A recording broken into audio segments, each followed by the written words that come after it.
Inside the Birds is back. What's up, everybody? It's Geoff, Mosher, and Adam Caplan for another Inside the Birds holiday edition. We hope you all had either a great Easter, great Passover, great Ramadan, whatever it is that you celebrate. We hope that you had the best one possible. How was your weekend, Adam? You're doing good? Yeah, playing a lot of tennis, so I was outside a lot. The weather was actually perfect because it was in the low 50s. Yeah, it was This nice. weather this week's going to be like in the 80s. I don't know. I'm done with like trying to figure the weather out because it was never like this as a kid, but we love it.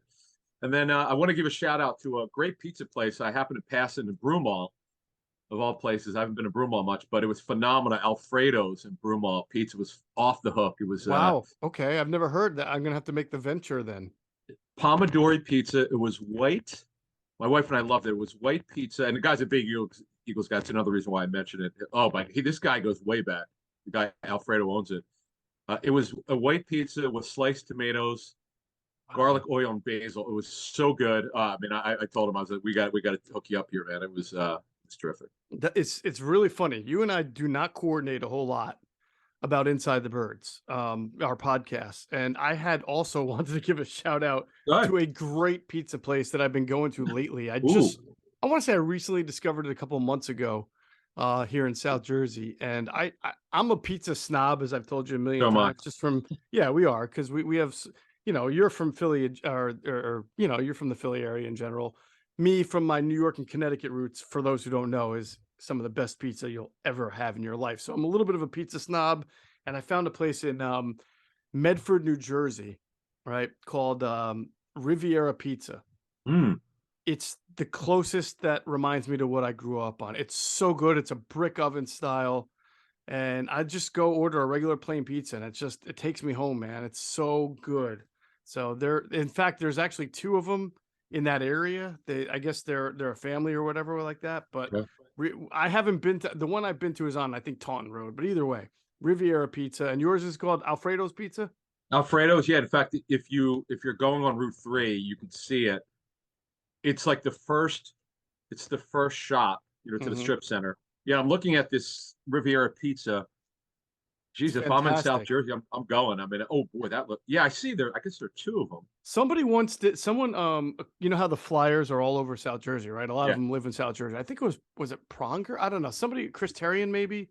Someone who lived in the South Jersey area while they were playing for the Flyers did sort of a pizza review, kind of like what Portnoy does for yeah, yeah. for Barstool, right? But he did this like years ago, and he had Riviera on his list and he loved it. So I just happened across it on the way home from a place called Johnson's Farm one day, and I stopped in and I'm like, oh, best pizza I've had in a long, long time. I've been looking for as long as I've lived in South Jersey for a place where I could say, this is it. And that is it.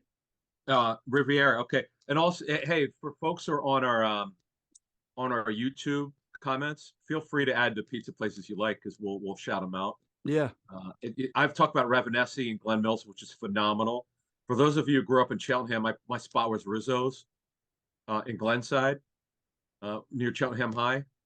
But they Rizzo's it's closed. called. Is that for the crumb bums among us? Yeah, right. I got that one. That's from Frank Rizzo. Yeah, that was with the late former mayor and also the late Stan Borman. The reason why I know that because I've seen that video like 100 times. And my wife didn't grow up here. She grew up in Greenwich, Connecticut, and I showed her that video and I gave her the background. She thought to call a guy a crumb. I think It's so crumb bum old is school. it's one of the greatest diss labels you could ever have on somebody. You're a crumb bum. I love it. You're a bum. I love it. That's how you old school. When you call somebody a crumb bum. It's like calling somebody big head. But yeah, your wife, for our listeners, and we have so many listeners from all across the country, but for those who don't know, pizza in Connecticut is really good. It's an extension sort of the New York City area pizza, but with, I say, a little bit of a Connecticut smarminess about it, where it's like a real restaurant. Instead of hole in the wall, they're like restaurant quality brick oven pizza. You find that all over Connecticut. That's really good. All the way up to New Haven, which is Adam knows all about Pepe's Pizza, which is one of the better spots. But honestly, when I was in Connecticut, Adam, I could literally go to like whatever corner I was on to the pizza store and get amazing pizza. It didn't even have to be from New Haven or one of the big cities. The before we move on, the only negative of most of these places now, Alfredo's in Broomont does do slices. You can't always get slices now in New York, right? You could always get a You can get slice, by the right? slice. Yeah, in New York, you can get by the slice. I thought so, yeah. It depends on where you are, but yeah. And then I've not been. I have to do this. It's pathetic that I haven't been there. Angelo's apparently in South Philly is amazing. So I just recently heard about Angelo's within the last year and a half, but apparently it's like a doctor appointment. You know, you have to call up. They only take phone calls, I think, and then you got to order it, and then you got to wait like an hour and a half to get it because they're so good. So I don't know. I've still never been able to have it because I just don't have the patience to wait an hour and a half for pizza. Yeah, so folks, we rarely do this, but Jeff asked me, and I didn't know we were going there, but I figured, I know people like that because they'll write down. People like Jeff and I, and probably thousands of you listening, suffer for our pizza. We love it. Oh, I'm an aficionado, man. I Yeah, need great pizza. exactly. So that So place anyway, I'm telling you about is it's about a 20-minute drive for me. It's not far in mileage, but with traffic and it's not off a main road. So it takes okay. a little while. It takes 20 minutes for me to get there, and we'll still go because it's just worth the drive. Because I'm looking at the pictures for Riviera, right? It looks like is it a strip center?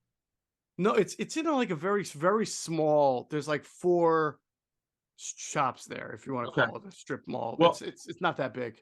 honestly, the Ravenesi in Glen Mills is just like that. It's in such an old, beat up, I would say, like the thing you're talking about, small strip center. So, but sometimes the places look like dives turn out to be great, and it is. Oh, I should let you know, since COVID, and they become sort of a big time pizza place in Philly because people know about it. You have to order your dough, or you have to order it like a week in advance. So speaking of trying, yeah, it's quick.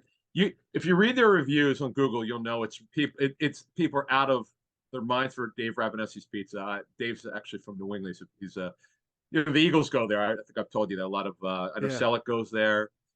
I know Jeff Statlin's been in there. You telling me I got to order a pizza a week in advance, though? I can't wake up on a Friday and be like, I want Ravenesi pizza? I didn't even know they were doing that until I called up 2 days before because I saw it on their website. Like, oh, you need more time than that. I'm like, oh man, really? Okay. Wow. That's high maintenance, man. That belongs in Connecticut. I know. So there you go. So the cool thing about us, right, is that you got the Philly suburban pizza market covered, and I get the South Jersey pizza market covered. So that's good. That's a long, wide, vast. There must be like 5,000 pizza chains between where I live and you live. So that's good. That's nice. And then, of course, last but not least, I went to Pizzeria Bianco for people really pizza connoisseurs. They were in that there's a show on Netflix, a pizza show, and it's recognized as the best pizza in the country. It's very good. It was a 2.5-hour wait Super Bowl, but it's usually like that all year. And the guy's from New York City, and Chris Bianco, I think is his name. And it was really good. Now, the problem is when people hypes up something so much, it's rarely as good as they say. You read the reviews, like there's a woman who's a chef, like who owns a bunch of restaurants, said it's like an out of body experience. I wouldn't go that far. What makes a great, for me, it's about like a crispy thin crust. All right, it's got to have a crispy thin crust to be great. And then I'm a big fan of like when you eat it, it almost burns the roof of your mouth because it's got that perfect mixture of I do mozzarella like and gravy. Okay. Oh, you call it gravy? Well, my wife does, so I do now. She's from South Philly, so yeah, yeah. Sense. But the with the chains, the one I like, Anthony's Coal Fire's not bad. It's not bad actually. You're right. It's for a chain. It's not bad. Not bad. And because you talked about burning, like the coal doesn't bother me. It's not. Sometimes it's not quite as good as my wife and I found. It's not quite as good as maybe some like it might be good at one area, like, and then you go to another one. It's better than the other one. So who knows? But that would be it for pizza. Yeah. All right. That's good stuff. Well, that's it for this episode. We may stumble across another place, and I'm sure we're going to get a lot of feedback. We should do a food episode. We really should. Right? August or July. I mean, July. Yeah, June or July for sure. We'll do stories and food episodes. There you go. All right. So the latest intel with Greg Cosell was out this week, right, Adam? It came out Wednesday, and I got the feeling that just talking to Greg, and this is pertinent to this podcast, right? Just in general about the draft, that there's a lot of pretty decent defensive tackles, to the point where if the Eagles weren't 100, let's say Jalen Carter did fall to 10, which I'm still kind of dubious about, but it might happen. And the Eagles had some serious concerns about him, but that's a position that they need. You almost felt like talking to Greg, like even at 30 or in the second round, that they could get a pretty good player there because of the depth that Greg mentioned. I mean, it wasn't just Jalen Carter. He's a fan of Mazi Smith. He's a fan of, actually, he's a huge fan of Mazi Smith, his tape at least, what he thought of him on tape. Big fan of the LSU kid, Jaquelin Roy, right? About what Kellen, he yep, could yep. be in the NFL. Even the kid from Florida, Gervon's his first name, or Gervon, I Oh, can't remember. Yeah, Dexter, Javon yeah. Dexter, yeah. Which I know the 33rd team was putting out some on their Twitter account, some love for him recently. It just felt like this was a pretty decent day one, day two defensive tackle draft. And Kalijah Cansey, we talked about. Greg likes him as an interior Oh, rusher. he It's might just go higher than I thought. After hearing Greg, I gotta. I mean, I've that's if always thought he was top 15 because of I, that interior burst and then how he wowed people at the combine. well, I like what he did. Greg made a good point because you talk about Ed Oliver, who he was super hyped for the Yes, draft, and he's been better than average to good, but he's not special in any way. correct. Chancey has got more upside, and look where Ed Oliver was a first round pick, so who knows? But when you look at it with these D tackles, Tui Pelotu, Marlon's brother, who's a better pass rusher. Uh, Greg loves Byron Young from Alabama. In fact, he likes both Byron Youngs. Ika from Baylor. You're right. That's a really good point. Even the The Clemson kid, Adam, who's a little Brise, bit of a project because he didn't play much, like Brise, yeah, yeah. yeah, He liked the tape.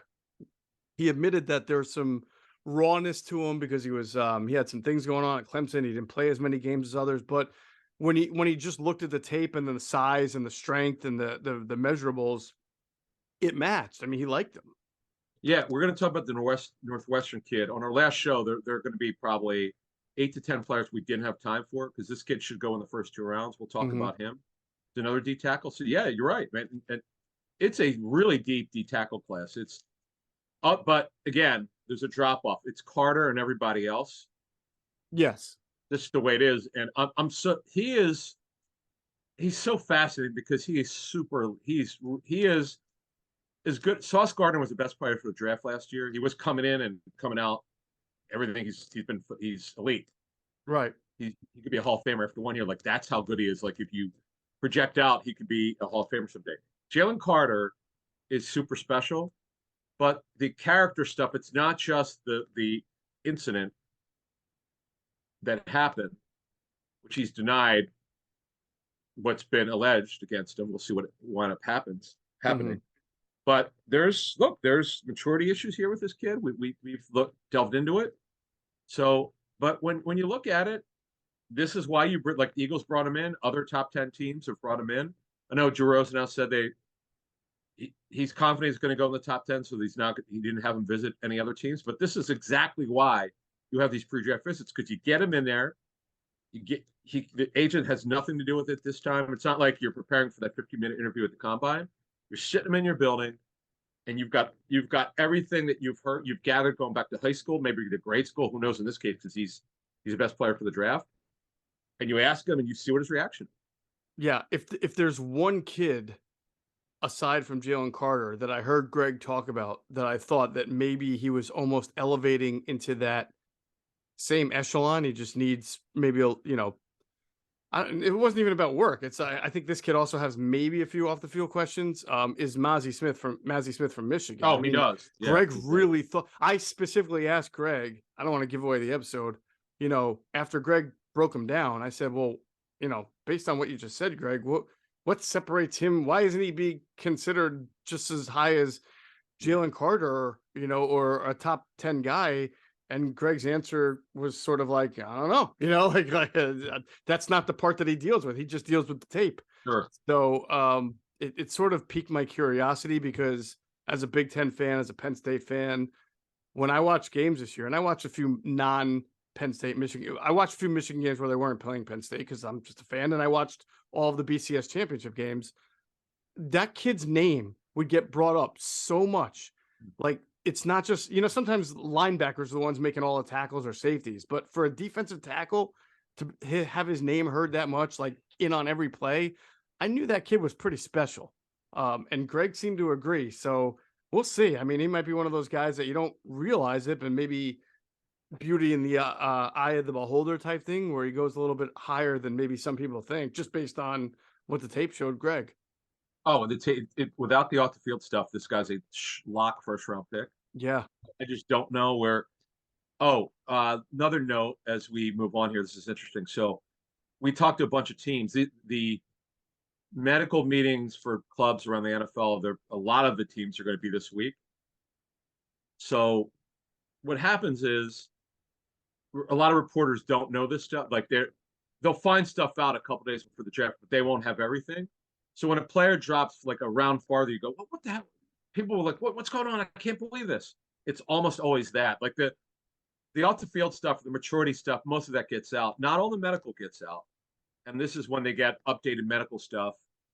And then the director of security gets involved also around this time as well. Right. Exactly.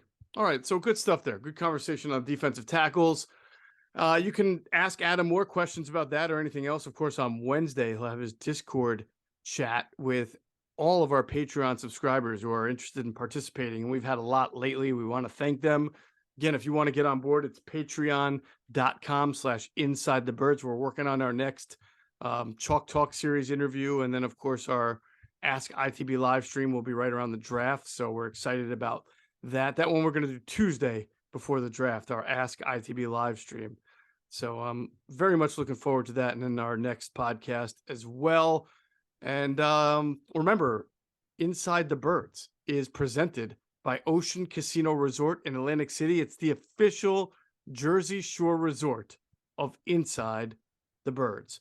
All right, we want to get to a few things. We have the Kentavius Street contract terms in. We want to talk a little bit about these free agent signings. And don't forget, Adam, there was a signing that happened that is not part of the Eagles, but sort of impacts the Eagles that we have to get to. So don't let me forget to get to that. But I want to get to Kentavius Street first. The contract is in, and it sort of looks like a lot of the one-year signings that they've done. And for the only thing that's different, we're done with that. I knew you were going to say this. Go ahead. I don't know. We're going to look into this. We're going to find out. So 1 year, 1.58 million, not 600K, 500,000 fully guaranteed at signing. Base is the veteran minimum of 1.08 million. He got 200 grand. So the fully guaranteed money is 300,000 of his base is fully guaranteed. 200K signing bonus this year, 500 grand. Why not 600 grand? Why? It was the first thing that jumped out to me. I was like, wait a minute. He only got 500,000 fully guaranteed. Why did everybody get 600 and he only got 500,000? Yeah, I don't know. I don't know. Do you think it's like, like by next week, if anybody signs, it's 400,000? Like every week that you get deeper away from the start of free agency, it's $100,000 less. Well, I mean, they theoretically, because they've done 6 contracts, 5 or 6 six, definitely 6. Yes, 6 1-year deals. No, 7. I'm sorry. Wait, there's Mariota, Penny, Edmonds, Evans, Williams. That's 5. Street is 6, and Morrow is 7, right? Yes, Nick Morrow. Yeah. Morrow didn't get any guaranteed money. Now, how is it? Are we sure he didn't get any? It just seems so weird. They give this guy no guaranteed money. Yeah, it was that. That's what I was told. It's a pretty good source, so I'd be shocked. No, I believe it. It's just unbelievable. Like, right? Because he was a start. When I remember when I got it, because the person I spoke with said, "You're going to enjoy this one," and I looked at it, I'm like, okay. Oh, I get it. I see no guaranteed money. Boy, that's surprising. Yeah. Based on, he was a starter last year, led them in tackles. I don't get it. I get he's not for every team because he's small. Yeah, I get that too. But just no guaranteed money. Like everybody's getting at least 500 grand. Like you couldn't give this guy a penny. and when I talked to Paul Gunther a couple weeks ago, who coached him his second year, was his D coordinator for a couple years with the Raiders.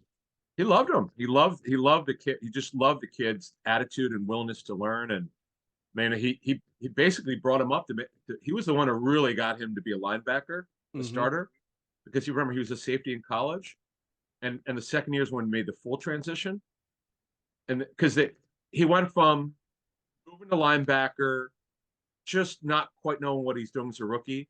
So they got him. He was a willing learner, and then by the second year, I think Paul said he put the green dot on him. Yeah, as far as a defensive play caller, because he was so smart and was just had such a great attitude. Hmm. I do. We're going to we're going to do a roster reset on the show today, amongst other things. I am curious to see if they add a significant, well, not a significant piece, but do they add someone to compete against him or Dean? Because right now there's nobody to do that.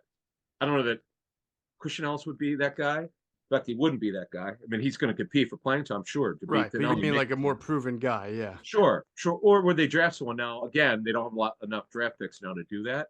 But who knows? We'll see what happens. But I just find it hard to believe they wouldn't add a decent line, like a veteran or somebody to compete for playing time by training camp. Yeah, I'm with you on that. So the other six that we mentioned were Mariota, Penny, Edmonds, Evans, and Greedy Williams, and Kentavius Street goes with that. Wait, hold on a second. Maybe I messed up. One, two, three. Yeah, no, it is seven. Seven Seven. guys Yeah. that they've signed. By the way, All one year that's deals. kind of a All 1 year haul. deals. It doesn't feel like the Eagles have been very active in free agency because they haven't financially. These are all like very small deals, but seven free agents is. I would be willing to bet that that's more free agents than they signed all of last year. Don't you think? But again, Mario, again, they're all 1 year deals, Sure. and none of them are significant money. Mariota, the craziness of Mariota is going to he'll make more combined than like three of them. Right. Who'd they It's sign last year? Last year they signed Bradbury. yep, They signed great sign, Kaiser White. really good sign. Yeah. Right. Did they? Well, I mean, they traded for CJ Gardner Johnson, so that wasn't really an acquisition through. It Sure, wasn't a right. free agent signing, but you want to throw him in. Terms of That's signings, three. Was Dak there anybody Pascal else they signed for? Oh, Zach Pascal, four. did a good job in this role. Gardner Minshew was already on the team, so that not Mm-hmm. there. There were no tight ends, right? I mean, well, they signed like Richard Rodgers, but he never I made the mean, team. well. Hang on. Her son Rex was a home run. Was the Oh, yeah. That was grand five. slam. Yep. Dick Rod was six, but he didn't really make the team. Nope, he did. So they're up to seven already this year. Interesting. But to the GM's point, he said they weren't going to like they're going to lose a lot of players. The Yeah. vibe we got from the combine, they weren't going to spend much money, and to say that's an understatement would be they just didn't spend any money in free agency, other than now, of course, should make this point because it's extremely important. They spent a lot on their own players to bring them back, and that is absolutely a major part of free agency. You cannot underestimate that. Bring back Bradbury and Slay, restructuring his contract, and guaranteeing a decent amount of money. That's major, so that does count.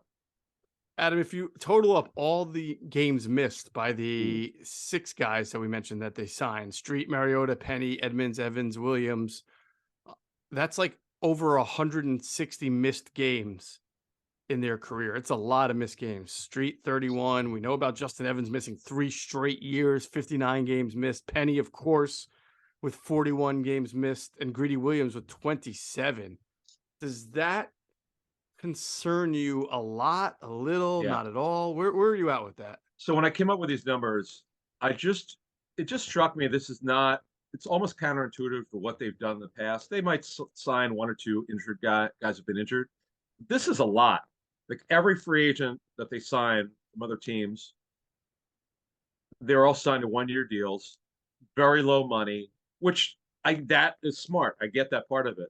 But the number we came up with is 171 games that the six players missed. Now, one thing I should say, Street did not miss any games the last 2 seasons after missing his first season completely. He had to get over the ACL. It happened late in the draft process. And he had to get his knee right. It took him a couple years. Mariota, and here's another note for you. It does not include players who started or played, but then left the game. Penny, at least a half a dozen games, he left the game early, didn't come back. Correct. Like he tweaked an ankle. There was one famous one where I guess Pete Carroll said they just could. Now, I guess maybe the next day he updated it, but he could, because they said what happened to Penny. He goes, I'm not sure. He went to the locker room, didn't come back. He wasn't aware, like after the game, what happened to Penny one time. Yikes. So Evans has only missed 3. Justin Evans, you know about, as you said, he missed 3 seasons in a row, though he's with teams in the interim.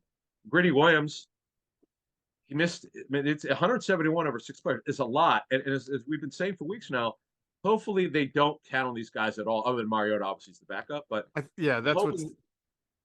that's what stands out to me is that I would be concerned if any one of these signings I expected to be a starter this year. Now, maybe Penny sort of becomes a starter, but in a committee, it's not really the same thing. Plus, I don't even know if he will be. I mean, I think that's a big question mark. Justin Evans has a chance to be also, but you're not banking on that. I mean, right now it's Edmonds and whoever wins the competition. So it doesn't have to be Justin Evans. Williams is going to be a backup.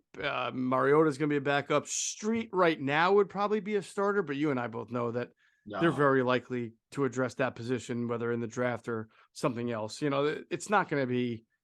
I can't imagine Kentavius Street's going to be the other defensive tackle opposite Cox. No, it'll be next to Jordan Davis. Cox. Yeah, it's going to be Cox, Davis. If Jordan Davis isn't starting, that would be alarming. Yeah, but he's the nose. I'm talking about like next to Jordan Davis. Oh, well, Cox it's going to be somebody. Right, it's going to be Cox and Davis, and then the third D tackles Milton Williams, and fourth is Street. Now, could Street? Yeah. Remember now, the Eagles don't run a true odd man. Like they'll run they run their 5-2, 5-1, and they run a 34. And they also they do run 43. By the way, Right. The tape shows they do run 43. Especially when they're rushing the passer, they're pretty much 4-3. Yeah, right. Like most odd teams are running 43 nickel. So the good thing is, if these guys could stay healthy, they need one more guy. Now you could say, well, what about Noel Ellis and Marlon Tuipulotu and Marvin Wilson? They're totally unproven. You can't depend on that.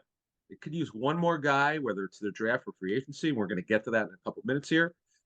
But overall, we don't talk about Milton Williams enough, man. He is so underrated. I know Cosell loves him. Greg has been pretty impressed by him, but I just get the sense the Eagles love him as that third guy. Yeah, I agree with you on that. And the one guy that we're talking about, that missing piece that a lot of Eagles fans thought might happen, via trade, is not going to happen because Jeffery Simmons apparently reached a long-term deal with the Tennessee Titans. So the dream for many Eagles fans is, what's that? Say it again. 4-year extension. Yeah, they were never considering it. Right. I give Rand Carthon, the GM, credit. He was very out in front saying he and Simmons were good. I guess they were communicating. And what he meant was, we're communicating because you want to bring you back. And he's not a guy, he's like his dad, Maurice, not super talkative. But I like what he was saying at the owners' meetings. He's like, man, it's not a big deal. We got this thing under control. Because could you just imagine if they would have traded him? They blew it. The former GM John Robinson, obviously, he did not. He was worried about the long-term health of AJ Brown and the knees and all that. Okay, now obviously that backfired. At least for 1 year, it did. So far, yeah. Right, exactly, right. Now, if they would have traded Simmons. And remember, they haven't figured out what they're going to do with Kevin Byard's contract, who's down 30. Like, if you're a Titans fan, why would you watch this team? Are you going to really gut this team? You can't do that. You can't gut the team. I mean, they're still good enough defensively with Simmons, with Byard. They still have Landry, who'll come back from an ACL tear. He missed all of last year. I mean, they plus Vrabel's a very good coach. They've just got to get offensively. They got to develop some of those guys. Trey Burke, or no, what was the name? Treylon Burks, yeah. And maybe get a different court. I just don't think they're as far away. So there's no reason to just like fire sale it. They just got to get better in certain areas. They do have a very good coach and a good defense. Yeah, and our guy Arden Key, for the life of me, I don't understand why he keeps moving on. He does, and Greg we asked Greg about him. He said he does well every time he watches his tape. Where is he now? Is he in Jacksonville or is he in Tennessee now? He's in Tennessee. Was with Jacksonville. Right. No off the field issues. Raiders, Niners, Jags, Titans. I don't get it. I don't 26. Either.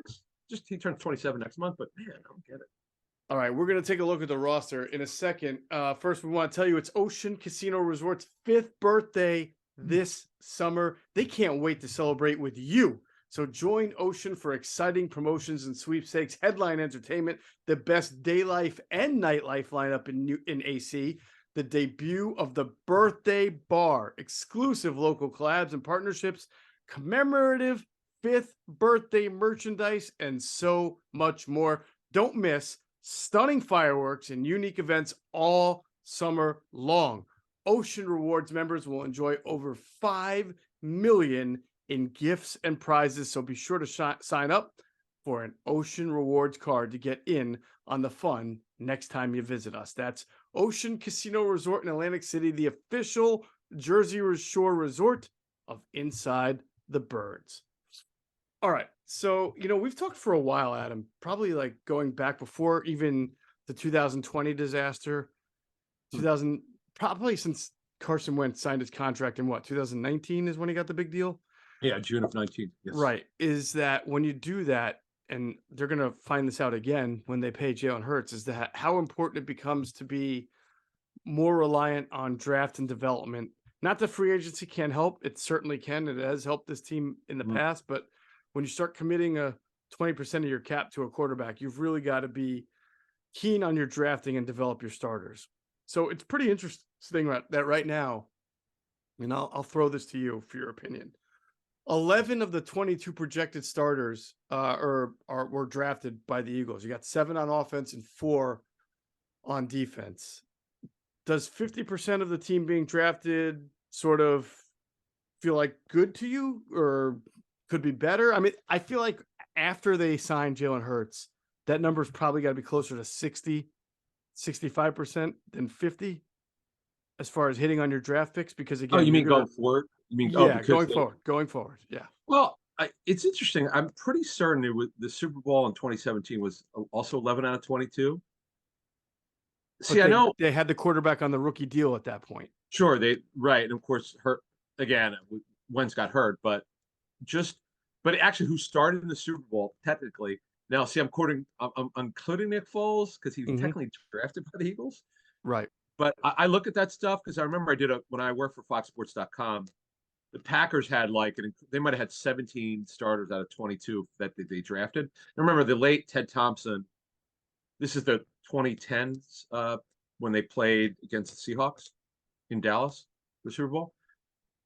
Because Green Bay historically doesn't sign a lot of free agents. They draft and develop, which is fine. But you know what? The Eagles just made a Super Bowl twice in 5 years with 2 different quarterbacks. It's pretty incredible. And as you said, they're great at mixing up free agents because Howie's really good at it. He's one of the best in the last 20 years of signing free agents. Now, he wasn't early in his career. He learned a lot from his mistakes. And he's just really good at it. And they give their pro department a ton of credit of their intel. And then the Super Bowl roster this past year, 13 of 22 were either drafted or signed as UDFAs, obviously including TJ Edwards. But look, ordinarily you would say, boy, that's not enough starters. But because Hassan Reddick's a stud, if you just look at the guys right now on the Eagles roster who were added in free agency, AJ Brown technically is added in free agency. He was during the draft, but he was traded for. Okay, he's a great football player. Right now looks like a phenomenal move. If you look at other guys who've come in here, and we're gonna Reddick, of course, home run. James Bradbury, stunned at how well he played last season. Just a second team All Pro. Darius Slay, great trade. What else could you say? If you're gonna go into free agency, you better hit. And boy, these are all home runs to this point. They were home runs. I do remember what the team did financially after winning the Super Bowl. Remember, they talked about that window still being open. They thought Carson Wentz was going to be an MVP quarterback for years to come. He still had 2 years left. So they were able to trade for Michael Bennett. They were able to sign Brandon Graham. They gave Brandon Graham a pretty good extension during that time period. They re-signed Darby to like a 1-year deal that was pretty high end at the time. They gave Alshon Jeffery and Tim Jernigan extensions within the season. So they were able to spend money because they were going forward with Carson Wentz on a rookie deal. The thing now is that they're going to pay Jalen Hurts, which they've been very open about, and he's going to make a lot of money, and they will not be able to be, I think, as flexible as they were in 2000, say 18 and 19, while Carson was on a rookie deal. So that's why I feel like they do have to be a little bit better, and they've been pretty good. I'm not knocking them. I'm just saying, I think you're going to have a little bit more than 11 or 12 guys of your starting 22 be drafted and developed over the next 2 or 3 years. If you're, I assume, unless you're, just on another level from Well, whatever your quarterback, your defense, whatever it is. the only thing I would say about that is, what they do. Let Hmm. they'll restructure a ton, do tons of Yeah. avoidables. And I'm laughing because you said the Ronald Darby deal. This is I didn't even know this. So you mentioned the Ronald Darby contract. His last one year, 6.5 million. But 1 year they did 4 voidable years. I mean, it's just going back to 19. I didn't even know they were doing voidables, that many voidables. Jeez. It was Okay. only six, and I thought it was like 9 million. Maybe Well, that no, was what what it happened is there could have might have been. been some upset. It was 1 year, 6.5 million, but there might have been some incentives in it Gotcha. to get it up. But he's only 29. Man, it seems like forever. He just turned 29 in January. I know he's hurt. I think he might have failed the Broncos physical, part of Oh, the okay. release, but he's only 29. He just turned 29 in January. Wow. I thought he was older than that. I remember getting into a little, not an argument, but a fun debate with him in the locker room one day about Aaron Rodgers versus Tom Brady. Really? Remember, Darby? he played for the Bills, so he got to go up Oh, against yeah, Tom. sure. And I was saying that I thought that Aaron Rodgers was like the most talented quarterback I've ever seen because of his physical capabilities. I was not denying that Tom Brady had more success than any quarterback, but that there was something about Aaron Rodgers. And remember this again, this is 2017. Physical tools and just the way he played the position, that to me was maybe as the highest level as I've ever seen a player play it. And we were talking about compared to Tom Brady, and he's like, "You're crazy. Tom Brady's the best quarterback to ever played. It's not even a No, but I get discussion." your point. Excuse me. Rogers is probably more talented, but Brady's a better quarterback because Yeah, he yeah, doesn't that have the was his load. point. He's like, "What's all that matter?" Yeah, Yes, yes. you know. No, but watching, I got to tell you, watching Rogers live, kind of before Russell Wilson went south last season. We know Mhm. Russell Wilson was the Eagles killer. Like he just would play such a high level. Rogers is something else. He's just now he's also turned 40 later this year, but when seeing Rogers throw live at games, I've seen him play live a couple times. It's super special. Like that quick release, you don't know how you just don't know how he does it. It's and watching Brady and that we've talked about this over the 5 years of our show. Watching Brady at that practice when they came with the Patriots when he was something like 27 for 27. Mhm. The ball never hit the ground. I'm like, it's just one, and every pass was with anticipation. I've never seen that before in my life. I've Right. never seen a practice like that. Well, it's sort of like when I was growing up, Adam, and just getting into football in the late 80s and 90s. Joe Montana, he won 4 Super Bowls in 4 attempts. He was the greatest. I mean, he was just unflappable, and all those things were true. But I remember watching John Elway and thinking he does things that other quarterbacks just don't do, especially Joe Montana, who didn't really have the same kind of arm, didn't have the ability to get out of the pocket.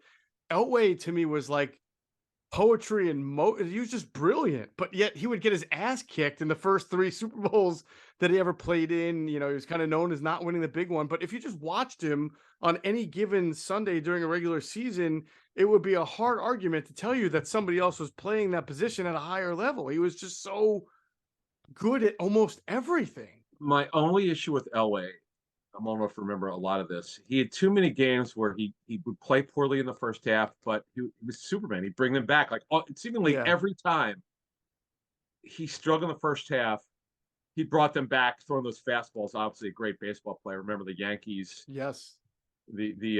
Folks, real quick, if you've ever seen the 30 for 30 or whatever they called it, the Elway to Marino, it was incredible. With Martin Demoff, their agent, it was Dan Marino and Elway's great ESPN series, and you see when Elway and his dad Jack put up that front that they were not going to play for the Colts. and he faked that he was going to play for the Yankees just to get out, and make sure that the Colts didn't draft him. Ernie Corsi actually resigned the next year because he didn't want to be a part. He didn't want to be part of the Elway the Irsay situation. Right. Irsay's dad. Yeah. Well, all these years later, and I'm not sure not sure too much has changed, except they did win the Super Bowl with Peyton Manning. But that Irsay is kind of a strange cat. I think a lot of people would agree with you on that. There's no doubt. Not obviously this is his son, not Yeah, Bob. It's Jim, Jim. But right? Jim, yes, the old man Bob Irsay. let's just say the apple doesn't fall too far from the tree. No, he's just different. Yeah. We don't need to get into that situation, but the fact of the matter is, great quarterback play, something else. When you get to see a lot. Oh, one thing, growing up in Philly, I remember being a season ticket holder. It was in the early like I'd have to go back and it was a one Montana absolutely shredded the Eagles here in Philly. It was something else. I'd have to look the numbers up, but it seemed like he had 5 touchdowns. They could not stop him. He got protection, and in that old school Bill Walsh West Coast offense, dink, dink, run after the catch, and a couple deeper passes, shaking my head. I'm like, they couldn't even touch him. Yeah, no, that's what I mean. It's like there was something brilliant about his boringness. He would just pick you apart. He was like a surgeon. It was very clinical. But like, when I watch Elway play, I got more excited. I just thought, wow, he makes like the splash throws, and it was. Don't tell the Browns fans that. Oh, he ruined. I know the drive. All right, let's talk about the Eagle offense here. As we get 2 weeks away from the draft, and we've talked about this a lot before. This should be an excellent offense. There's not a lot of needs. The only needs, I don't even know if this is a need, but the ability to upgrade, you would say, is that slot wide receiver. Yeah, we're going to reset this again. Yes, yeah. I see. Okay, so a couple of people asked me on Twitter about a couple players. So let's address this because we wanted to reset this again because they've added 2 or 3 players since we did it, but I think on defense, other than getting Mariota. But yes, so it's slot. See, no. Let me address a couple things. Julio Jones is not a slot receiver. I know we had a question. We had a poll on Twitter. Right. Julio, we'll get to him in a sec, but he's not a slot receiver. But there are really only 3 left. Jarvis Landry, we've talked about before. He could play inside or outside. Big injury history, but is a great leader. He'd fit really well in this locker room. He's an emotional guy. If you remember the Hard Knocks series, he was awesome in it. Cole Beasley, who came out of retirement to play for the Bucs, he's pure slot, and Randall Cobb is a pure slot. Randall Cobb's had a lot of injuries in his career. He's one of Aaron Rodgers' best friends, but he's near the end of his career. They're just the slot receiver's been picked over. Whoever's available before is gone now. To me, it's got to be Landry if you're going to look for a slot. If not, let me ask you this question: would you? No. Obviously, you'd like someone who's more versatile, but to me, if you're the Eagles, you might as well if you're going to draft a receiver, hopefully the guy could play not a vertical slot. Hopefully he's a possession slot like Avant, who's shown he could play right away. With the draft and having the ability to cost control. But like of those names you gave me, I'm not touching it. I'd rather sign an outside receiver who's going to play 20%, 30% of the snaps, and then move Devontae Smith and AJ Brown into the slot on those 20%, then try to force feed. I listen, I have nothing against Jarvis Landry. He just has not been productive to me in 5 years. Like, I just don't think he's that hurt a lot. Well, that's the thing. I don't want a guy who's been hurt every year for 5 years. I just don't know if he's got anything left. Cole Beasley, no thank you. Randall Cobb, same thing. I just, when you give me the outside receivers who are available, to me, they're just more naturally talented and may have something left.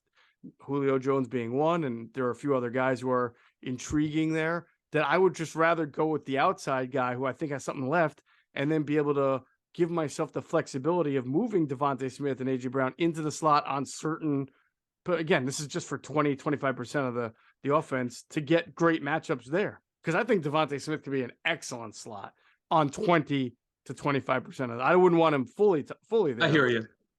Well, when they go 11, see, you need someone. Quez is not. This is a mistake. I know coaches like vertical slots, but you need someone who can make a possession catch on third down. Who's going to move the chains. they really need to have one, and there's just no one really, other than these three guys, they've been picked over. Yeah. So now the veteran outside guys are Julio Jones. Let's discuss him. We haven't talked about him yet. Major injury history in the recent years. Terrible hamstring, lower body, ankle, knee, hamstring. He's 34 years old. He would go in and out of lineup the time. Sometimes he would play, and then they couldn't get him back in the game. He just was physically not ready. I would pass on him. I get it. He did the best he could, though. He missed time with the Bucks last season. He wanted to play with Tom Brady. I was surprised when training camp. He was phenomenal the 2 days I was there. He really brought it. I remember talking to the Bucks about him. They said he was like that all training camp, and then went back to being hurt in the regular season. Olamide Zaccheaus is probably the best UFA out there who's not older. I'm stunned that he hasn't been signed by anyone. No, I get it. Terry Fontenot, their GM, didn't draft him, so there's no allegiance to him. Your guy, Laquan Treadwell, Demarcus Robinson. We're gonna add more names from 2 weeks ago. Demarcus Robinson, really good special teams coverage guy. Not a bad fourth receiver. Got pressed in the surface by the Ravens. He actually had some good games last season. Yeah, DeMarcus is a pretty good receiver. He's not great, but he's pretty good. Good I do for have an unhealthy obsession with Laquan Treadwell. I'm still waiting for that breakout year. That's never going to happen. Well, by the way, you heard what Rick Spielman told us on our show. Was it last year? Remember what he said? Rick was very honest about it. He said that the reason why Rick said we missed on him is because Laquan, he's a good kid, but he tried too hard. He just couldn't get out of his own way. He was trying to live it up to being a first round pick, and he just was not consistent. Actually, let's call it, he was a bust. And Rick was very upfront. He said they couldn't get him to do what he needed to do and just stop overthinking. That was really interesting. I never heard that before. And he's not bad. Like, he's kind of with Jacksonville a couple years ago. He did a nice job. In fact, I think when you brought it up, he did a very good job. But he just doesn't run very well. Sammy Watkins, no thanks. He's been major injury history. A guy that could run, Damiere Byrd, we haven't talked about him enough. I was just about to bring him up. I actually like Damiere Byrd. I do. Run. He's been with a ton of teams. Chris Conley, we talked about him before. He could play this. He could play this Pascal role because he's a tough guy. He's a fourth receiver who could run. He runs better than Pascal, and he's a block. Talking to people, coaches who work with him, he can block, which is important, and he could run, but he's got not inconsistent hands. And we talked about Justin Watson a couple weeks ago. He can run. He was their shot play guy for the Chiefs. He's a special teams coverage guy, and he's a good fourth receiver, and he could definitely run. I tell you what, Zaccheaus, not Treadwell. I have an unhealthy obsession with him, but I'm not hot on him. But Zaccheaus, Demarcus Robinson, Damiere Byrd. One of those three. You give me one of those three, I'm pretty happy. You can play him on the outside, move somebody on the inside. Zaccheaus could play inside or outside. He's 5'8" and 2/10 of an inch. He's he could be a slot, actually. Yes, he can. But he's more of a vertical guy. But these guys are basically outside receivers who could line up in the slot if you need them to, but they're not what you need as a true slot. And then before we ran off offense, we haven't talked about some of these guys. So the Eagles are still in bad need. I'm slightly surprised. I get it. It's only April now. They still have not had a veteran swing tackle, which they have time over the years. Billy Turner, who started a lot of games already for the Dolphins. He also started for the Broncos. He's coming off an injury. He could play guard or right tackle, left tackle if you need him to, but he would be a good one. George Fant, we talked about him before, former basketball player in college, who was a great find for the Seahawks, who signed for $10 million a year with the Jets. He was hurt a lot. He could play left tackle, right tackle. Doesn't matter. From what I understand, could do both very well, but he's been hurt. Cam Irving, we haven't talked about. He's not really a good player, but he's got versatility. He could play guard, center, but the Browns trying him at center. He wasn't very good at it. This guy gets a job every year, even though he's not very exactly good. Right. It's amazing. Yeah, right. Left tackle and guard. That's pretty much it for guys who are sort of swing offensive linemen. I would probably be partial to George Fant. Only because he can play both left tackle and right tackle. Every time I watch Cam Irving play, it's not like it. I'm not telling you Fant's going to be any better. Fant's a little younger too, right? Way better. Yeah, Fant just has been hurt because he had an ACL injury years ago, and he's getting up there. And then, so a couple of asked me about punters. I promised I would cover it. There are only 3 guys left, and they're all decent. Michael Pilardi he had a he was released by the Patriots. I think he filed a grievance against him. Remember, he was suspended and he wanted to get his money back. And so he's got that out there. Matt Hawk, who's been around for the Dolphins and the Bills. And Andy Lee is 40 years old. Actually, not bad. I cannot believe Andy Lee can still punt. He's 40. He was like a Pro Bowler in I know I can. He was like a Pro Bowler in like when I was just getting on the beat. Really? Okay. Maybe that's it. I remember he was the Niners punter in like 07, 08, Browns. And he was really good. Yeah. Yeah. Browns. But you know, that's 07, 08 is a long time ago now. Yeah. Brett Kern lost it, but this guy's still decent. So, and we'll get to defense in a minute, but that rounds off special teams and offense. So we added a bunch of players from our last time we talked about offense in terms of free agents. So there's some decent ones left. And again, it's a total buyer's market now, because when you're 2 weeks from the draft, clubs could just wait. There's no one there where you go, oh my gosh, we have to get this guy or else. Yeah.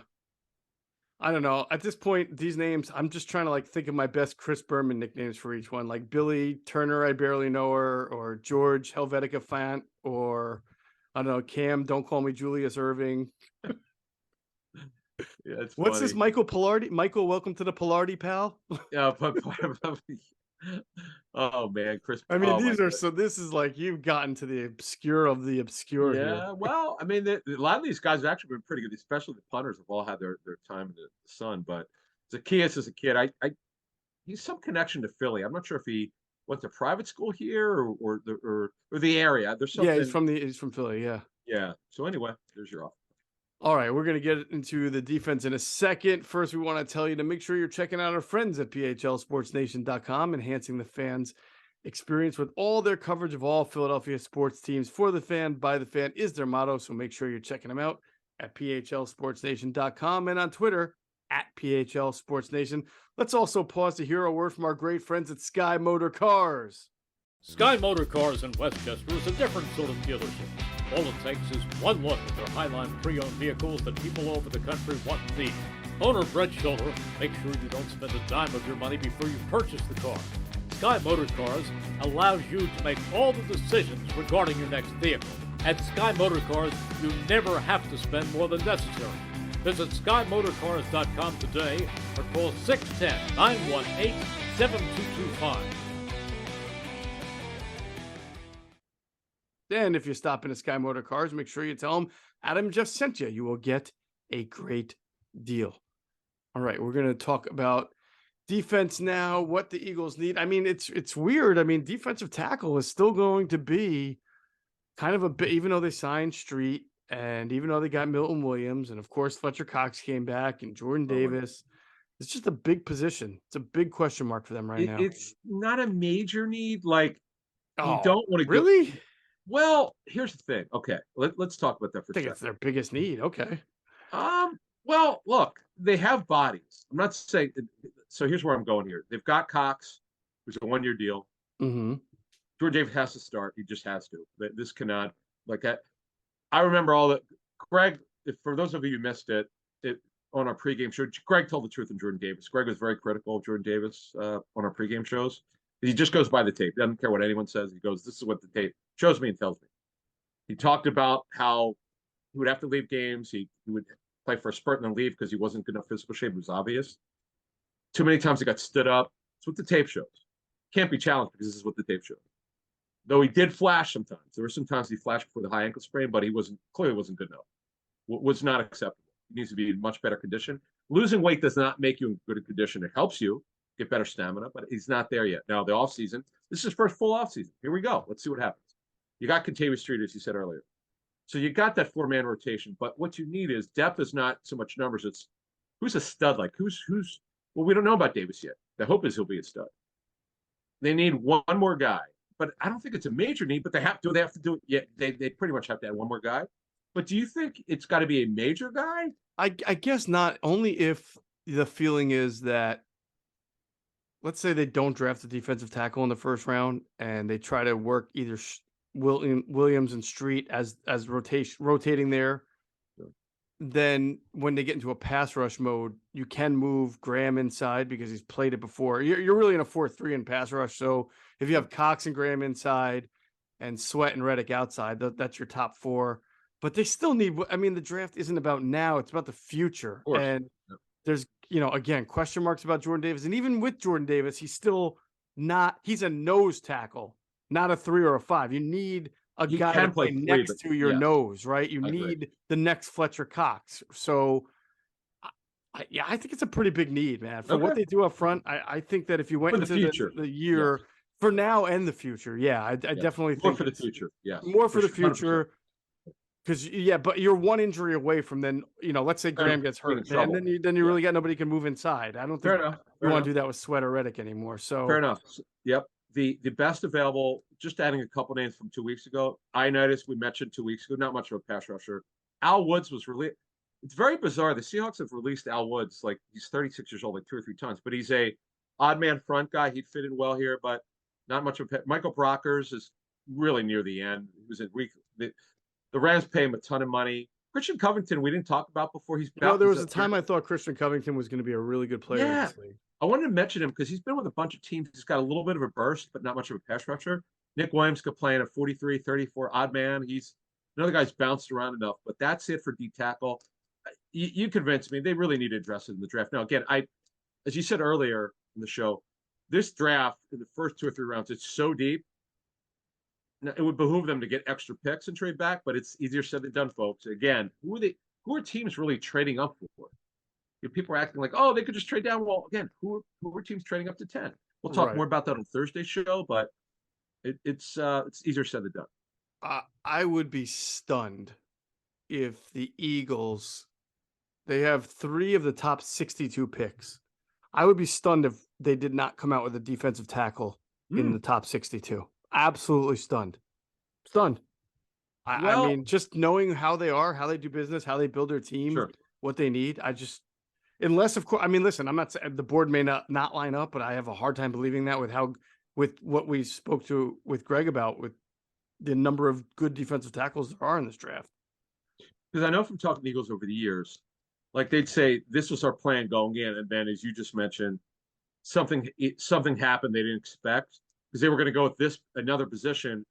And then either it got picked over, guys who maybe a team traded in front of them. Like, for instance, the Brandon Cooks draft, whenever that was, 2014. Mm-hmm. Yep. That was their guy. And then you went down the 5 players that they had. Clinton Dixon, thank goodness they didn't get him. They had like a list of 5 players, and they missed on all of them. And this is the unfortunate Marcus Smith draft. I think it was the same draft, right? Is that the one? That was the Marcus Smith draft. Yeah. Right. So that was, and 14. Things happen, as you said, like things happen which you can't plan on. And then you have to go in a different direction. Absolutely. But yeah, to me, it's still their number one need as a team right now. Overall. Yeah. Wait, really? Yes. Overall, you think stuff there? No, I don't agree with that. For how they build their team. What else would you? But they don't. Safety. For the future?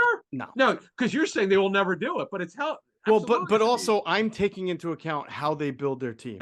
They build their team inside out. So they're going to, I know, but come on. So yes, of course they need a safety, but your best safety isn't going to matter if running backs are coming flying at him all the time. Right. So they are not what they once were up the middle, clearly, without Javon Hargrave, with Cox a little older. And we have no idea what their backup plan is if Jordan Davis can't play that much more than he did last year. So it is without a doubt in my mind, their number one need. I know that does sound funny coming from me, who's always talking about. Well, no, okay. Just in reality, safety is right up there, but because they mostly ignore it. Mm-hmm. Since they took Jaquan Jarrett the second round, which he was a box player, you just don't do early. Anyway, boy. Yeah, that's another memories. Though I'll say, the only I'm not going to defend that pick, but the only thing I'll tell you. He was the best tackling safety in the draft, but he might have been one of the worst coverage safeties. Yeah, it's just weird that Andy Reid, and again, there were other people involved in that selection too, but like the person who sort of alerted the Eagles management on where the league was going, right, when they hired him in '99 to what you need to stop where the league is going, which is all passing, would sign off on a box safety in the second round that high, but whatever. It's a shame. Whatever. So, all right, let's move to defensive end. Yeah, so we talked about Frank Clark before. Man, it is super deep. We're going to add a couple more players here. Clowney, we've talked a lot about him over the years. Cosell's done a great job. Greg has been very critical of Clowney over the years, but he gave him credit the year that good year that he had with Cleveland. He was awful with Tennessee. He's had a ton of injuries. His career, missed a lot of time. The good thing about him is you can stand him up. You can play inside a nickel at D tackle. Ngakwe's out there. William Golston, we haven't talked about him before. He's a supreme run stopper for an odd man front. Yep. He cannot rush the passer at all. Can he play the zero? Could Golston be a backup? No plan B to Jordan Davis? I don't. I'll. Good question. We'll have that answer Thursday. I don't think he's so. He's only 280, but sometimes teams find those guys who can just good run stuffers at 280. He's not natural zero. I don't. He's think. a really good run stopper. He's made a lot of money. I think Mark Dominic drafted. But Carlos Dunlop's still out there. Al-Quadin Muhammad, who's more of a average pass rusher, decent run stopper. For the Bears cut him.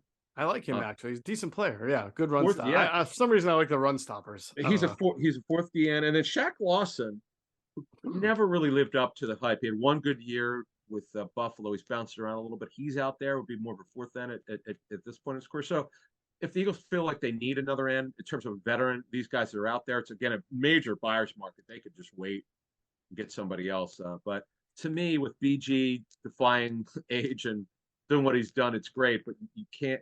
He's a sub package guy anyway. They have to add someone because it's Teron Jackson, it's Barnett ACL. Jackson was cut last year, brought back. Janoris Robinson, who didn't play really. Matt Leo, who refuses to go away. Yeah, that's it. Look, there's names here. I mean, I don't know how much longer you go into the offseason with Frank Clark and Yannick Ngakoue still available, and don't. Well, Ngakoue is just.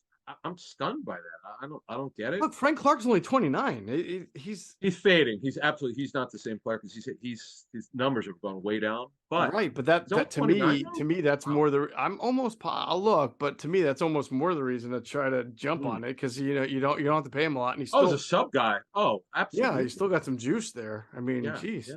Sure. Yeah, he's only 29. He'll be 30 in June, but I mean it's not old. Yeah, I mean as a backup, he'd be a great backup. So then let's go to inside linebacker.